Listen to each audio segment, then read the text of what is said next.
Sports Desk at the Columbus Dispatch presents the BuckeyeXtra Basketball Podcast. With your host, Ohio State basketball beat writer Adam Jardy. Brady Batiste says, "Give me the rock." Here it goes. Up and away. Slam jam bam. And now he does a little dance. Now, the BuckeyeXtra Basketball Podcast. Hello, everyone. This is Adam Jardy from the Columbus Dispatch. Today is Sunday, November 16th, 2025. It's my official duty to welcome you into episode 508 of the BuckeyeXtra Men's Basketball Podcast. Welcome to Jubilation City. Welcome to the aftermath of the first high major game of the 2025-26 season for the Ohio State men's basketball team. I'm coming to you a couple hours after the final whistle. I'm actually in my basement, back home in the Jardy basement here. 12:30 tip against Notre Dame, and normally, as you all know, I record these podcasts before I leave the arena, or if I'm on the road, then they're coming from usually a hotel room. But with this being a 12:30 tip, I wanted to get out of there and spend a little bit of time with the family before the day was over. So I've had a little bit of time to kind of let some of this maybe marinate a little bit. But what has been a just absolutely crazy busy stretch of days for Ohio State ultimately culminates with a 64-63 win against Notre Dame inside Value City Arena. Crowd of 12,357 fans were on hand to see Ohio State honor Jerry Lucas, to see the Buckeyes struggle for the longest stretch of time that they have struggled this season to score, and then ultimately get just enough stops and make just enough shots to win the type of game that this team lost every time last year. We'll get into that here in a minute. But this was a game that Notre Dame controlled for stretches. Ohio State struggled, especially in the first half, to keep the Irish out of the paint and keep the Irish away from the rim. And there were moments where you said, okay, this is just not going to be Ohio State's night. Like, it just really felt that way for certainly during the first half, and then even like as the second half got underway, where you just thought, okay, Notre Dame's buckets are just coming too easily, and Ohio State's offense is just out of sync, and shots aren't falling. And Ohio State had 4 turnovers in the first 5 minutes of this game after having turned it over only 4 times in the entire Appalachian State game the other night. And there were some similarities between that game and this game, in that when Ohio State played Appy State earlier in the week, it was a little bit of a slow start, and Ohio State was trailing for a portion of the first half before really closing on a run, taking a 5-point lead into halftime, and then just blowing the doors off as the second half got underway. This was not that. Ohio State trailed 34-31 at halftime, and then outscored Notre Dame 33-29 in the second half to take a 1-point win for the game. So I got the box score here. Notre Dame shot 58% in the first half, and then shot 37% in the second half. The Irish, pretty good three-point shooting team, came in averaging roughly 12 made three-pointers a game this season. Notre Dame only went 3 for 10 from 3 in this game. And some of that was by design from Ohio State. The Buckeyes shot 36% in the first half and 40% in the second half. So Ohio State was only 19 of 50 in this game for 38% from the field, and only 7 of 23 from 3, 30.4%. 15 of Ohio State's 25 first half shots were from 3.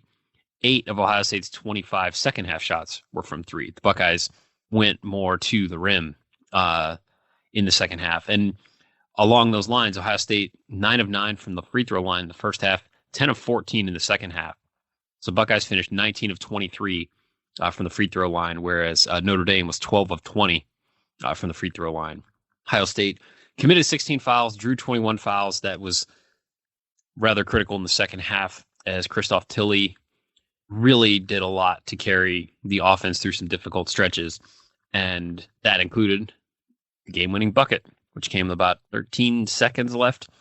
We'll get to that here in a second. As you run down the box score as a whole, what really stands out, Bruce Thornton had 24 on 15 shots.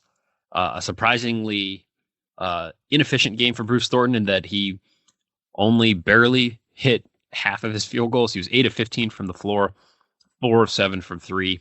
So Bruce Thornton was 4 of 7 from 3. The rest of the Buckeyes were 3 of 16 from 3. Bruce also had 4 rebounds, 2 assists, a steal. He had 3 turnovers, including turnovers on back-to-back possessions, which just is very unlike Bruce Thornton. But ultimately 24 points to lead the Buckeyes in this game. He sat out for like 30 seconds, officially credited with 40 minutes, but he did get a very quick breather during the first half. But then right behind him, Christoph Tilley had 18.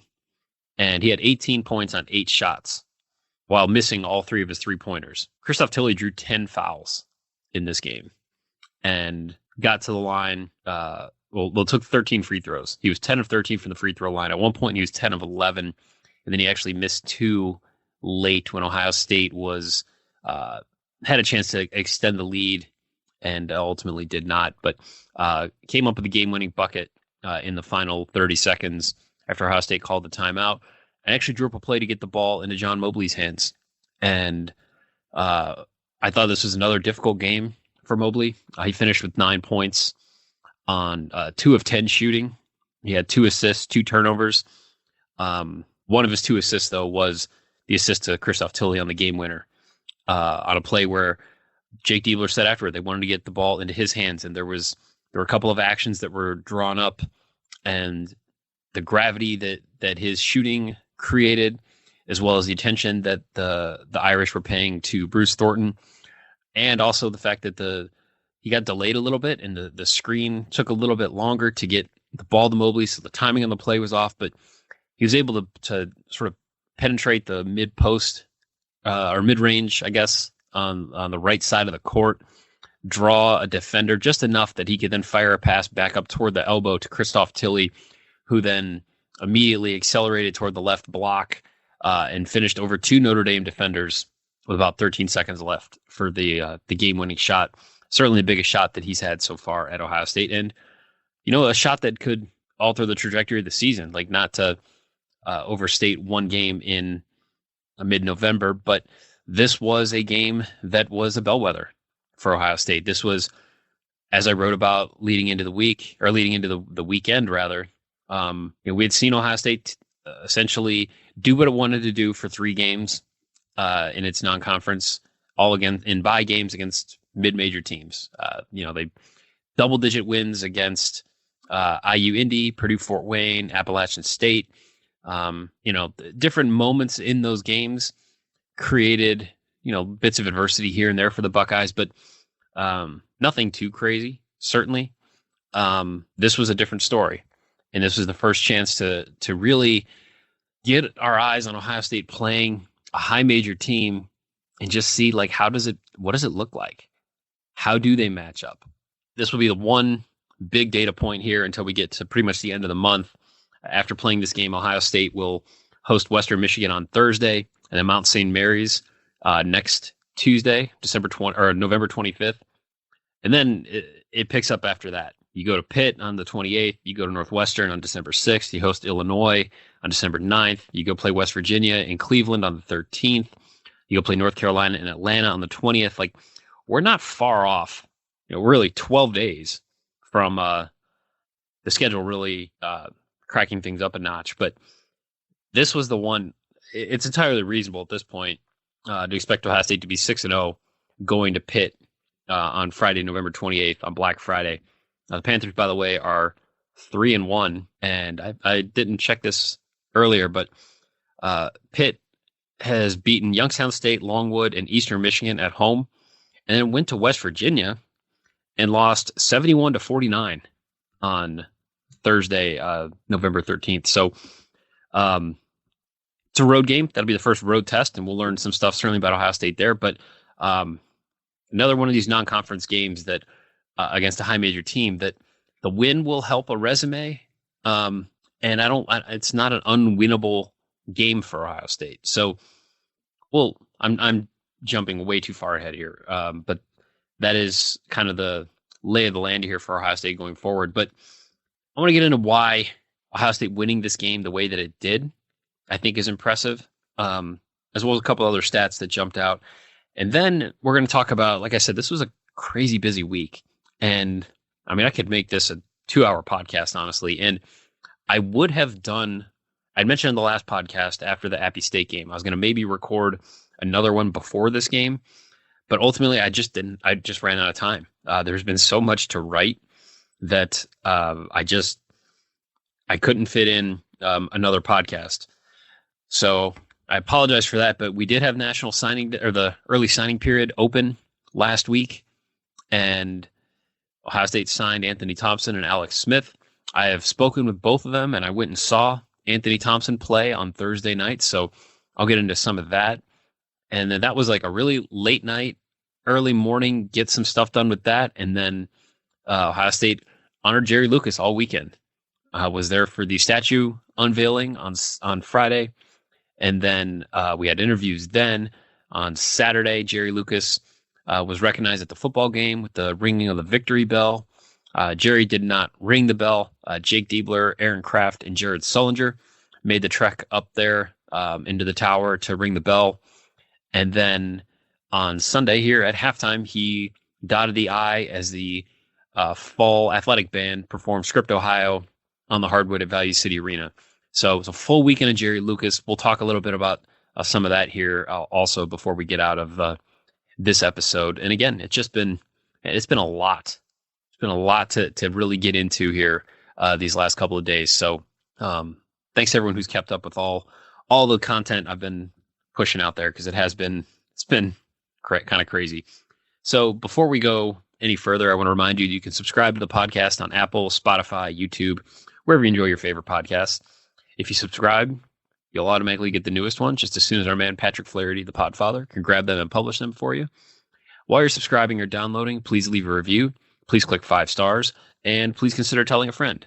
Thanks to everyone who's taking the time to do all those things.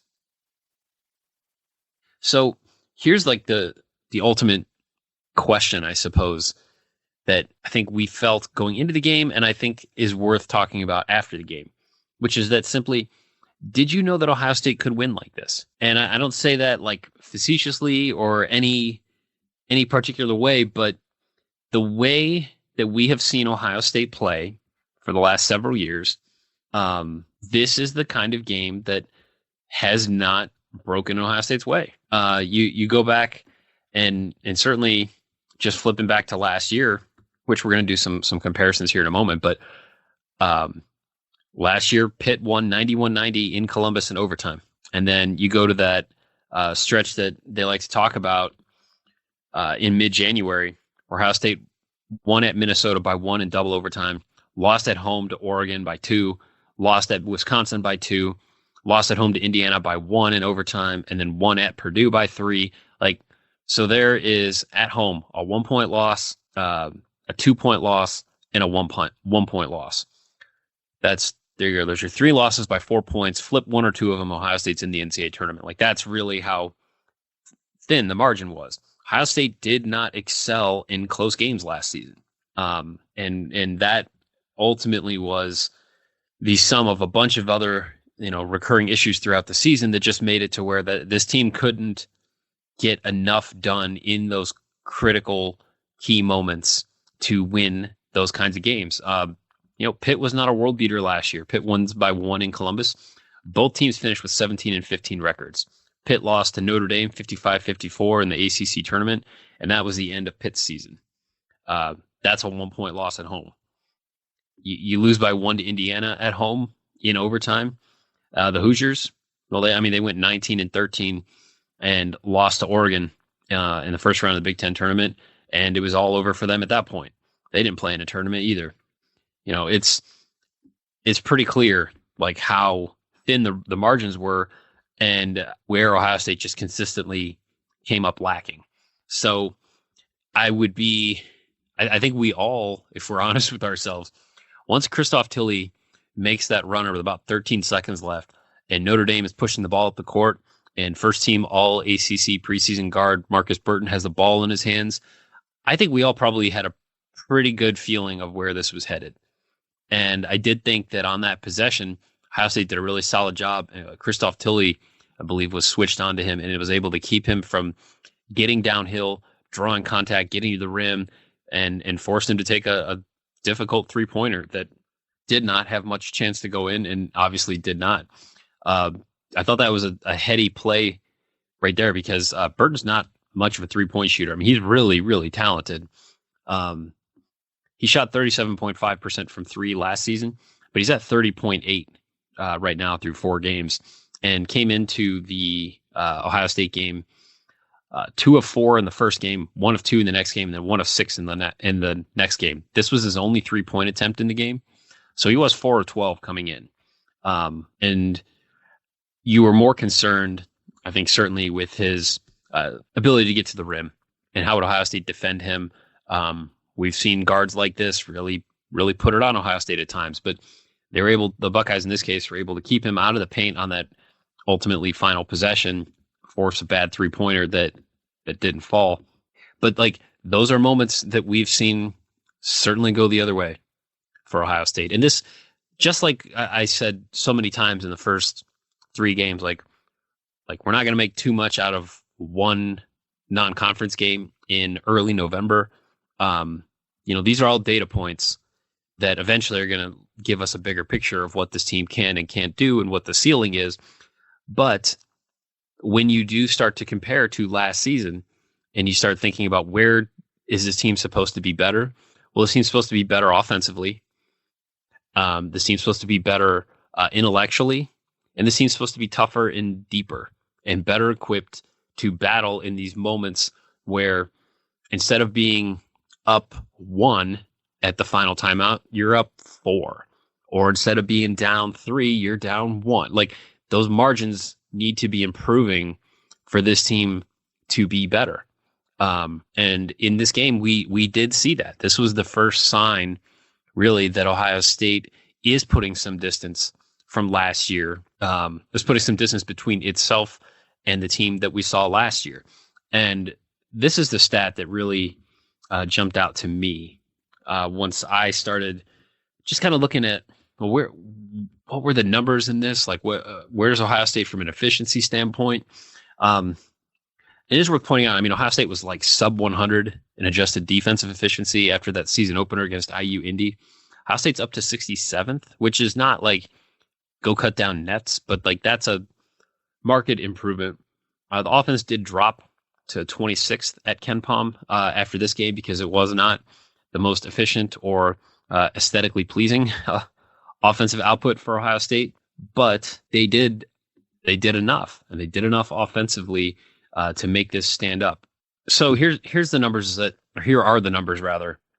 jumped out to me when I started thinking about efficiency and I started thinking about this team compared to last year's team and winning a 64-63 drag down rock fight at times. So Ohio State finished with an adjusted offensive efficiency of 95.9 points per 100 possessions, according to KenPom. So now that is the lowest that Ohio State has had this season, which is probably to be expected because you're actually playing against teams that are athletically on a similar playing field and certainly bigger than the teams you've been playing. There were moments where Ohio State was seemingly giving up size at every position in this game. But Ohio State finishes 95.9 points per 100 possessions. Lowest mark of the season, but you go back to last season, that would have been the 8th worst offensive outing of the season for Ohio State. And so now you're thinking, well, why is he saying that this ends up being a good sign for Ohio State? Well, last year, Ohio State was 0-9 when it finished with an adjusted offensive efficiency rating lower than 101 points per 100 possessions. This one at 95.9 very much would have qualified for that. And when Ohio State finished below 110 points per 100 possessions, Buckeyes were 1-13 last year. They finished 7-15 overall. That was a magic number that I didn't quite realize until I looked at it today.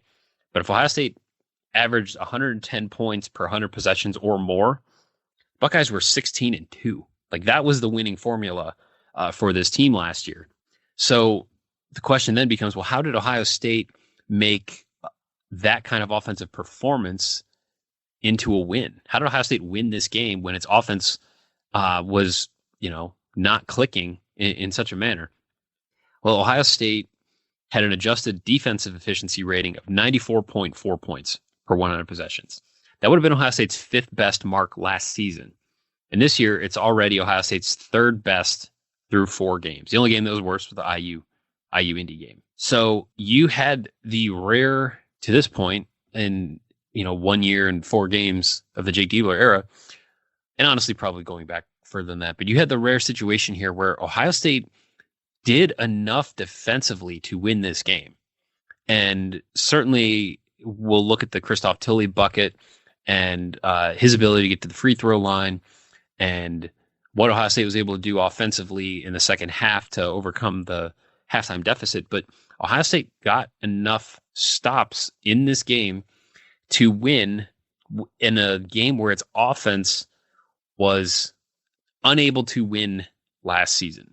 And I think that is significant. And if that's making your head spin, I apologize. That's kind of the best way I can try to break it down. I was trying to explain it to my oldest son, Liam, as we were eating dinner, late dinner tonight, and just trying to explain like some of those concepts. And I know it can get a bit overwhelming, but when I just looked at those numbers, that told me that like this is the kind of game, and maybe this is the outlier. I mean, just like after the IU Indy game, we said, oh, well, we'll see if the defense looks like this for the whole season, then they're really in trouble. But this might just be the one game we may say, man, wasn't that a weird game? The same certainly could be true for this. This might end up being the only time that Ohio State's offense, or that Ohio State's able to win a game if its offense performs in this manner. And perhaps the defense, Micah Shrewsbury very much believed that, I almost said Penn State, that Notre Dame's misses at the rim in the second half were as much due to them losing concentration and just missing open layups as it was to anything Ohio State was doing defensively. Truth is probably somewhere there in the middle, but from a analytics standpoint in this game, Ohio State's defense did enough, especially after a first half where Notre Dame really was just connecting from 2-point range and seemingly got layup after layup after layup. There's a stretch where Notre Dame scored on 8 of 10 possessions and built a double-digit lead during the first half. And it was just, they kept getting to the rim.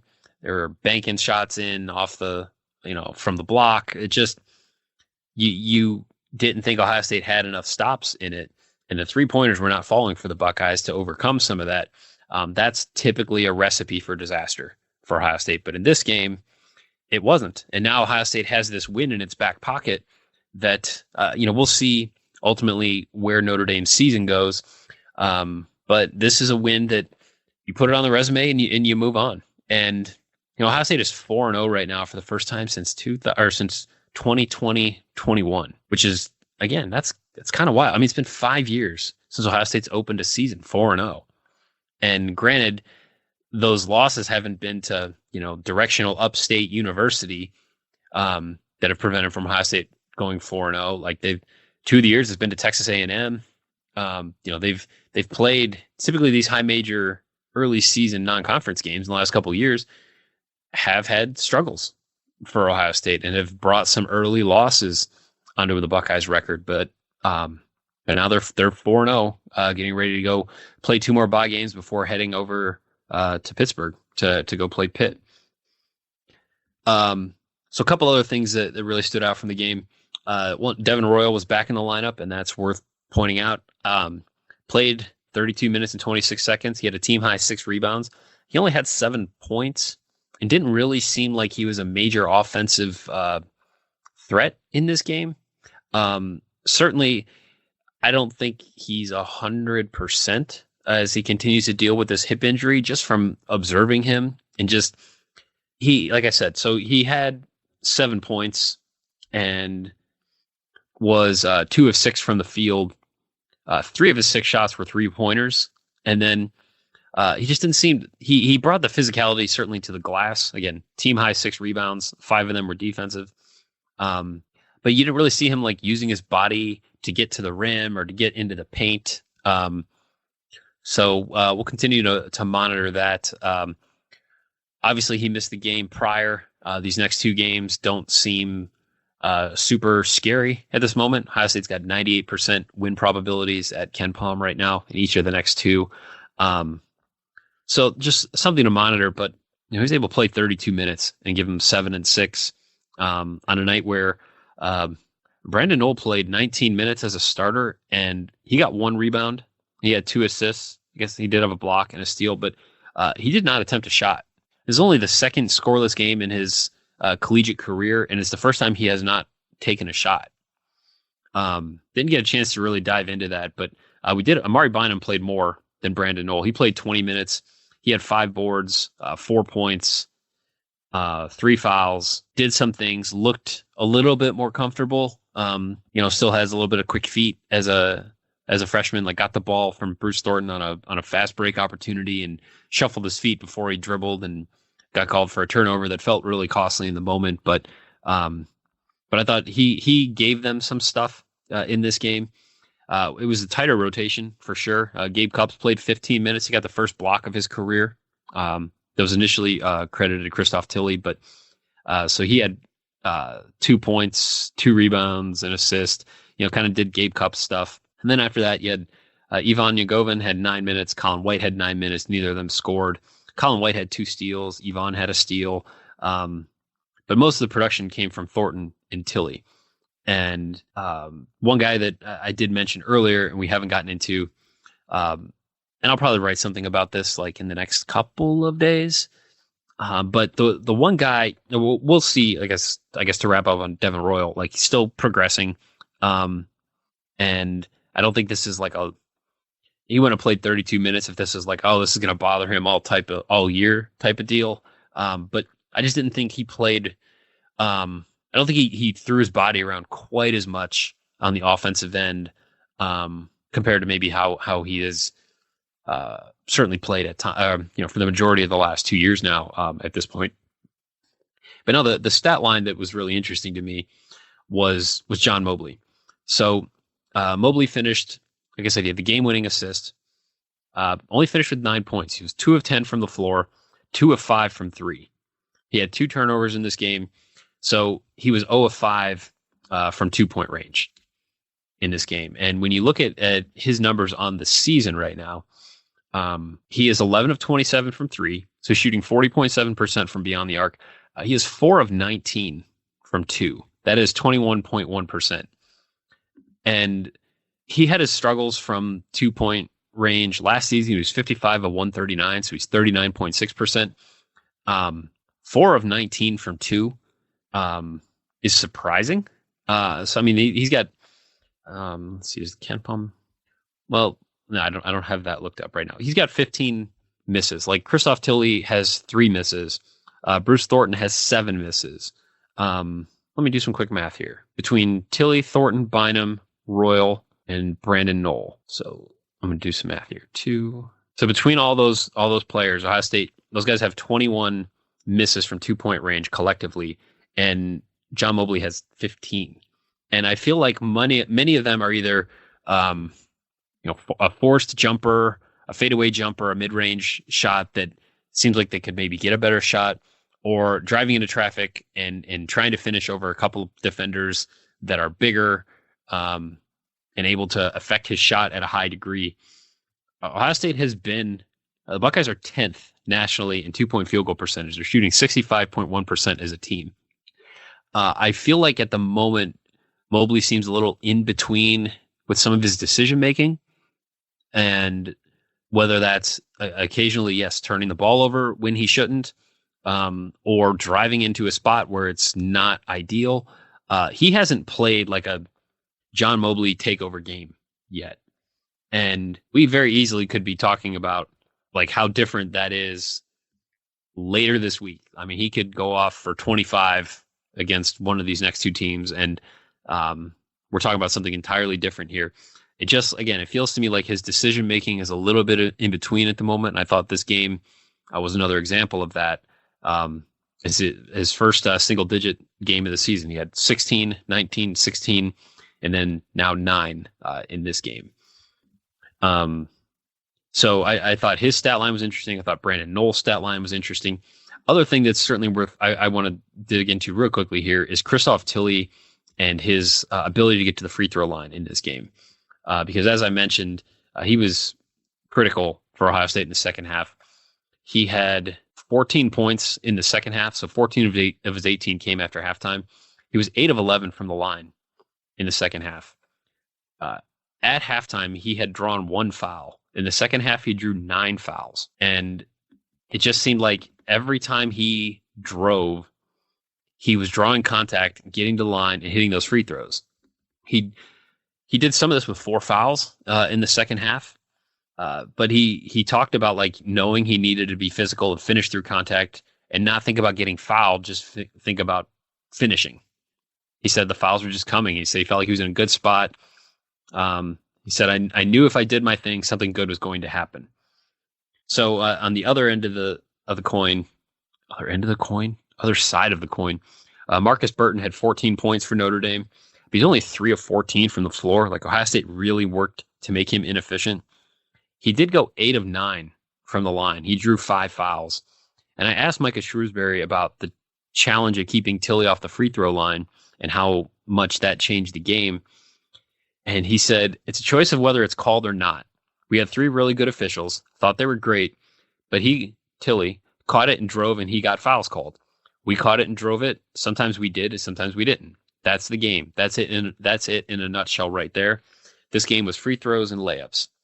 Ohio State officially was 6 of 8 on layups, and Notre Dame was not good. I'm trying to remember. Notre Dame was 5 of 14 on layups. It is worth pointing out too, like this is becoming part of Ohio State's DNA. The Buckeyes have gotten to the free throw line at an incredibly high rate at this point. The Buckeyes, as of recording this, according to Ken Palm, the Buckeyes are 38th in free throw rate, 38th in free throw percentage. They are 33rd nationally in free throw or points coming from free throws. Ohio State gets 27% of its points from free throws. That's 33rd nationally. And the Buckeyes are 9th in free throw rate. I have to fix that in my story. Takeaways from this story will be up by the time you hear this, and I encourage you to go check those out if you would. Lots of stuff went into them. It was fun to write. Now, last thing about this game, and then we'll move on to the other topics of the week, is that had just an interesting moment as like the press conference ended with Micah Shrewsbury, and I certainly don't think he meant anything by this, but it's interesting because certainly coaches are more dialed in than like they let on, and I didn't even realize that I had written this way, and it kind of threw me. I had to do a little bit of research, but as Micah Shrewsbury was wrapping up his press conference, he called me by name and said, like, Adam Jardy, just so you know, like, we are better than the number 70 team in the country. And I said, oh yeah, I know, like, because I think Notre Dame's better than that. But I had written a story for Saturday morning that went online on the Dispatch's website about here's one thing we know, one thing we think we know, and one thing we don't know about Ohio State after these 3 games against teams that it should beat.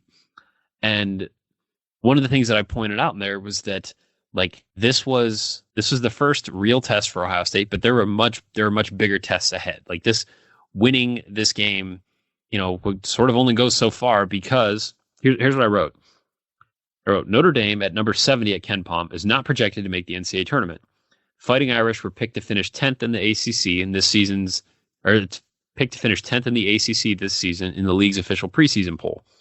15 Big Ten teams entered November 14th rated higher than Notre Dame. So clearly there are bigger, more formidable tests looming for the Buckeyes. And that still remains true. But it was just interesting that apparently coaches do read this stuff, and sometimes I guess something does get under their skin a little bit. It's probably worth pointing out that Notre Dame has moved up despite the loss. Notre Dame is up to number 61 at Ken Palm right now, despite the loss. And Ohio State is number 36 at Ken Palm after opening the season at number 27. So in case you're wondering where the analytics have them have both these teams at the moment. All right, now let's move on to signing day here. And then we'll finish up with some Jerry Lucas stuff, but I haven't written the Alex Smith story yet. I did speak with him at length on Thursday. As I mentioned on the last podcast, like the different guys were going to do signing day stuff on different days. The signing period is open, so you didn't have to officially sign on Wednesday if you didn't want to. but ultimately both guys did. Ohio State got both its signatures on Wednesday, and the Buckeyes have been able to talk about those guys. So I will have some more breakdown on that. It was kind of interesting, like being at the shot on Friday, just having seen the Jerry Lucas statue get unveiled, talking to Jake Diebler about Jerry Lucas, and then moving on to how's Devin Royal? What do you think about Notre Dame? And also, let's talk about these guys that you signed, including your highest rated recruit since Jared Solinger. Like I said, a lot of ground to cover. Kind of a wild week. And I haven't even gotten to what Diebler said about these guys. So I will write that at some point here this week as we take more stock of this class and of these two players. Should also mention that Marcus Johnson has committed to South Carolina following his cousin Michi. So that ends that chapter in the recruiting world.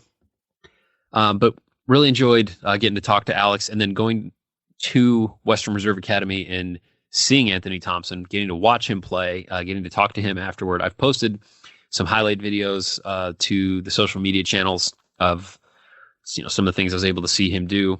But as far as my conversation with Alex, we spoke at length about just how different things have been for him at Prolific Prep this year compared to his first 3 years, obviously at Upper Arlington.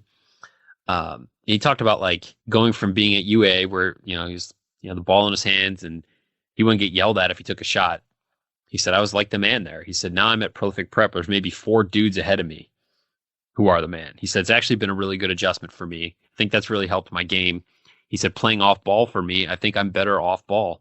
Spotting up, catching shoots, coming off screens and shooting, being able to play make. He said, I think that's an underrated part of my game that people don't really see is I'm actually a really good passer. I feel like I understand the game. I know where people are at on the court. He said, I think that's an underrated part of my game. And it's only going to get better now that I'm playing against these top players and seeing those coverages every day. My game has really skyrocketed the last 2 to 3 months. Said he's put on a couple pounds, but he said, more importantly, I've dropped my body fat percentage and turned it into muscle weight. He talked about his upbringing and being an Ohio State fan. Kyle Young, favorite Ohio State player, said they've never met, but he really enjoyed the way that Kyle approached the game.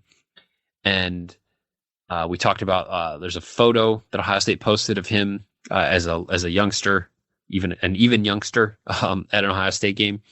We talked about that. I don't want to give away the whole story that I will be writing, but it was really good to catch up with him. Hadn't spoken with him since his transfer. We traded some text messages, but first chance to really kind of take stock on how things were going for him down there at Prolific Prep. Now, as far as Anthony Thompson goes, so I went and saw Western Reserve play Erie Prep Academy, which any of you that are diehard Simpsons movie fans, when I was trying to research Erie Prep Academy, I saw some pictures of them and their basketball jerseys just said EPA. And it just made me think of Grandpa Simpson having a hallucination about the Environmental Protection Agency putting Springfield in a dome. And neither here nor there. But anyway, in 25 minutes and 27 seconds, Anthony Thompson had 23 points, 7 rebounds. Didn't really look like he had to break much of a sweat doing it. This was a non-competitive game for large stretches. I will say, though, shout out to Erie Prep Academy they're the Yetis. We need more basketball teams. We need more mascots in this country that are the Yetis. Love that. Thought that was fantastic. But it was 83-52. Western Reserve won. And this is my first time talking to Anthony Thompson. Really nice kid. Really kind of soft-spoken and doesn't crave or demand the spotlight, but had a really good conversation with him and really enjoyed getting to just kind of break down the recruiting process, his Ohio State visit, why he felt comfortable with Ohio State. He talked at length about Jake Diebler and obviously Anthony has NBA aspirations, and depending on which mock draft you look at right now, he's a projected top 10, top 15 pick in the NBA draft. So that would be in 2027, because yes, that's how far away that would be. But I asked him about the comfort level that he has with Jake Diebler, and I said, and this is his second year as the head coach. Where's that confidence come from in him? And he said, throughout my entire recruitment, he really made a focus of showing how I'd be able to get better with his development and him being in the gym with me. him talking to me about my strengths and weaknesses, how those would translate to the team. I felt like that was really, really important to me. So, and when it came to like, well, why'd you pick Ohio State? He said, trusting Coach Diebler. One thing that I do remember Diebler said on Friday was basically like, he just like really, really, really recruited Anthony Thompson, like just an old fashioned, like high stakes recruiting battle. And I do know that Ohio State prioritized him in a way that I don't know it has prioritized anybody else at this point of the Diebler era. And, it paid off in a big way. It does look, I mean, he's going to have to get a little bit stronger, put on a little bit more weight to really bang in the Big Ten. But it was very clear, even against this level of competition, and they will play more difficult teams as the season goes on, certainly. And they did have the Yetis had a little bit of size, which I guess is maybe kind of ironic. But you could see when you watch him in the gym, like how high his jumper comes off his hands and how difficult that will be for teams to stop.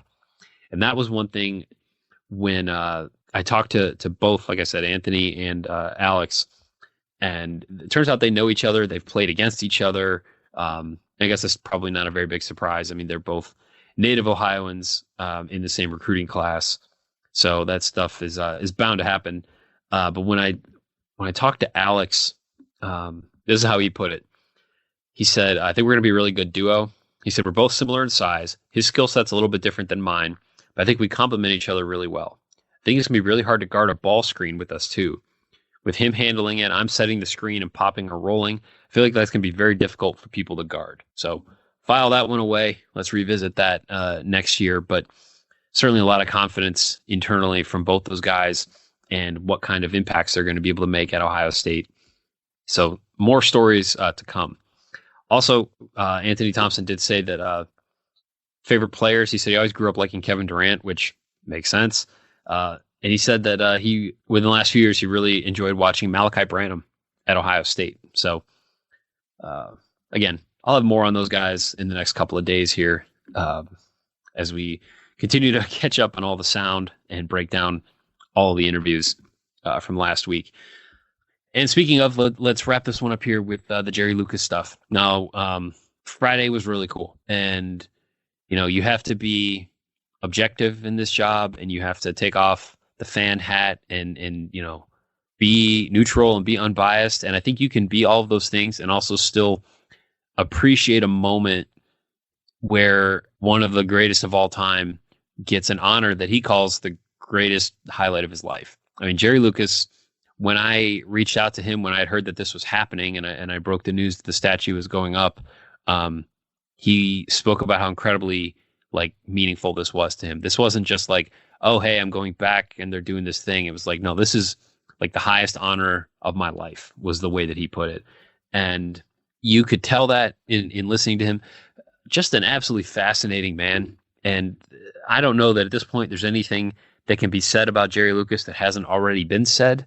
But to hear him speak and to hear him explain his passion for learning, his passion for helping kids with literacy and using pictures to assign meaning to things, just an he talked about he's been dealing with a heart issue and it's hard for him to walk very far and things like that. But he was asked specifically, from the neck up, everything is good. And he talked about, he's still got more work to do.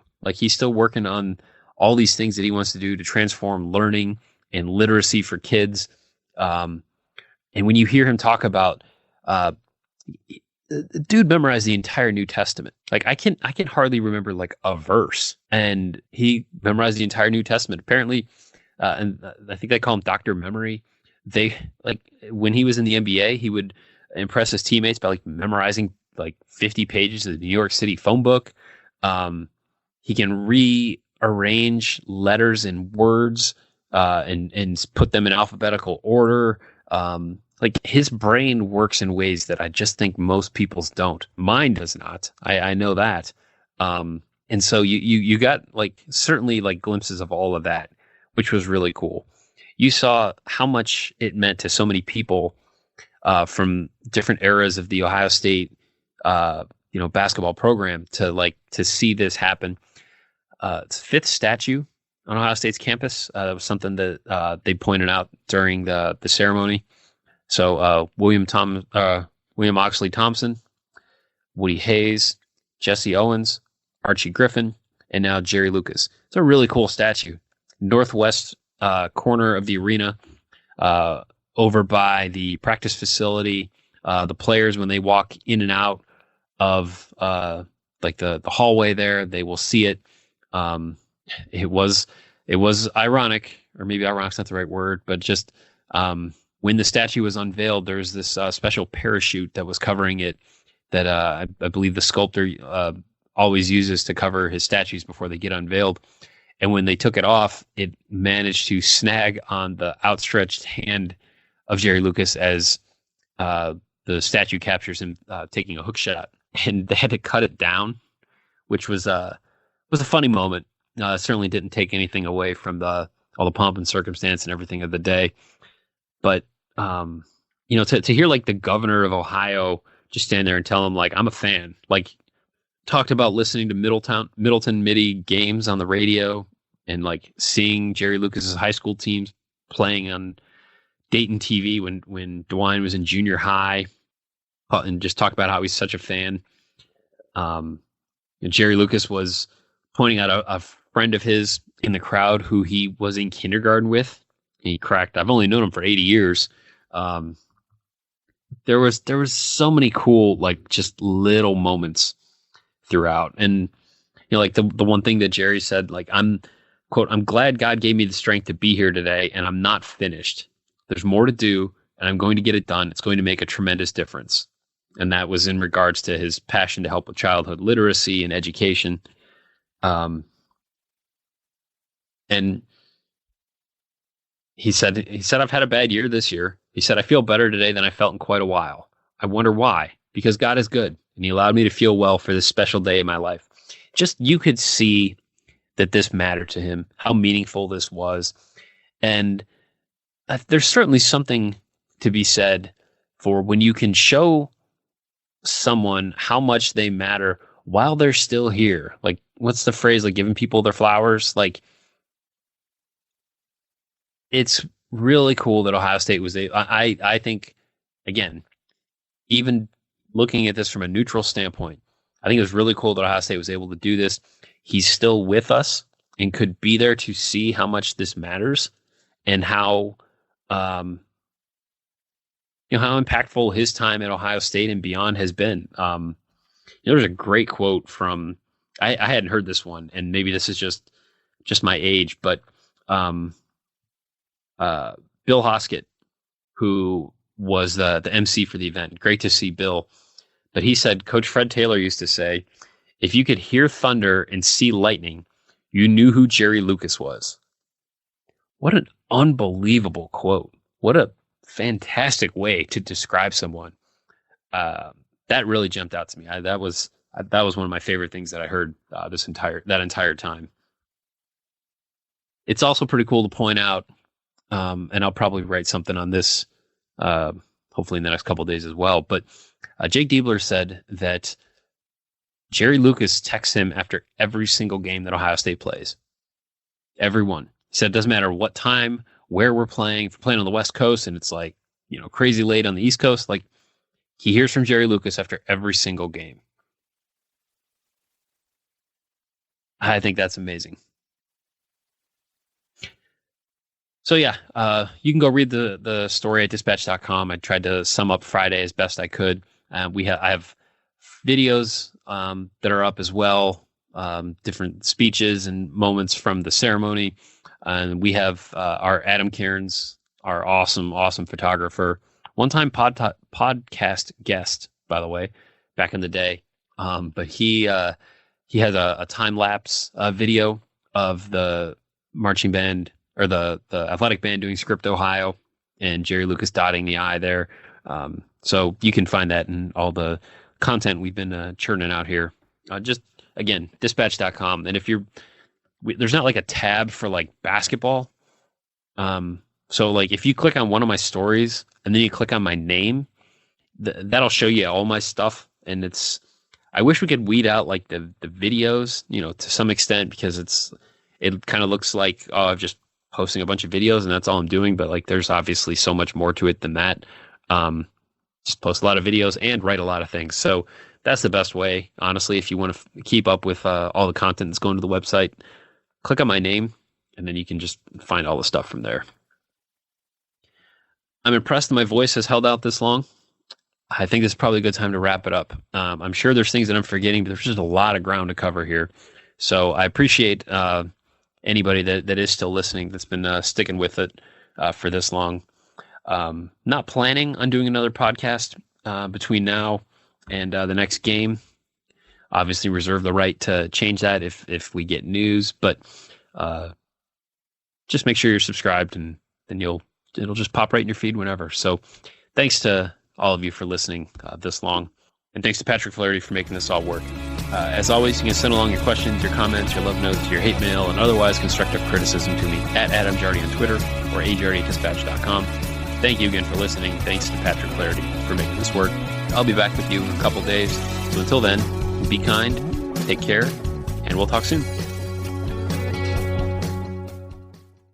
Be sure and subscribe to the Buckeye Extra podcast in the iTunes Store, the Google Play Store, or on Stitcher.